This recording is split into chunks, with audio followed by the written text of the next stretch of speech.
but also I'm going to talk a little bit about things that are happening right now in the global economy. And then what we want to do is fit our people into the global economic conversation. We have a tremendously important part of that whole global economy. Black people matter. Black Americans matter more than almost every other group of people in America, white or black. I've mentioned to you all before that if you listed all the countries on the earth based on gross domestic product, Black Americans would be in the top 11. We'd be at top 11 or top 12, right up there, I think slightly above Russia. I think that our annual income exceeds Vladimir Putin's whole entire country. We definitely blow out countries like Saudi Arabia, where they wear the turbans and they have all the oil money and everything else.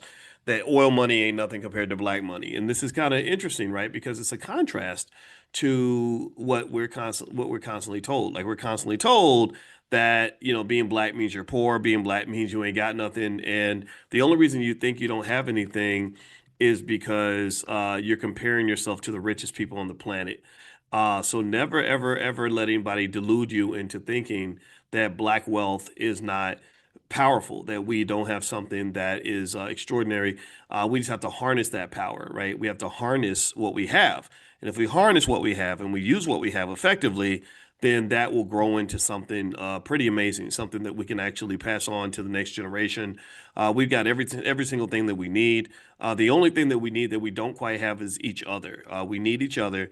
If you have each other and you know how to keep your wealth in your families, in your community, in your circle, then what will happen is that your circle gets richer because you're investing in your circle. Your family gets richer because you're investing in your family. You get richer because you're investing in yourself. And the three major ways that we don't invest in ourselves, the three major ways that black wealth gets drained out of our ecosystem, write it down. Write it down. There's three major ways that we're trained to give our wealth away. The first is that you are trained to spend, spend, spend, spend, spend. You're trained to be consumers, not producers. That's the first way, right? So nobody will go shopping like a black person. I'm sure you know somebody. I'm sure you know at least one person. How many of you? Give me a yes or no. How many of y'all know somebody who will go broke buying Christmas for the babies, but don't own a single share of stock, don't own a single share of real estate, and ain't got more than like half a week savings in their savings account to in terms of survival money. How many of y'all know somebody like that? Literally, but we'll go broke. We'll max out the credit card buying Christmas for the babies. Run to Target, Walmart, like get to Black Friday shopping at 2 o'clock in the morning. And I'm not mad at that. I'm not telling you to stop doing that. If you like Black Friday, then I mean, keep enjoying it. Black Friday is fun. I'd have nothing against that.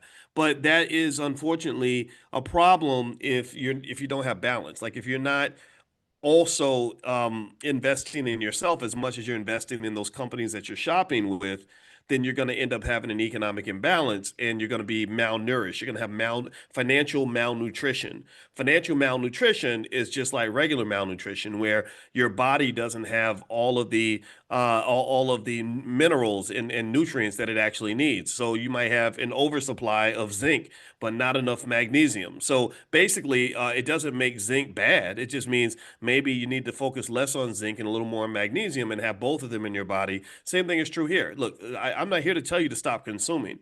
That's a mistake a lot of people make. They want to tell you that you can't spend money on this, can't spend money on that, and this bad. Stop doing this, stop doing that. I'm not here to tell you to stop doing anything. I'm just telling you to have balance. Thank you, James Lawrence. That's a great word, and that's a great name. My brother's name is Lawrence. It's balance. That's all this is balance, right?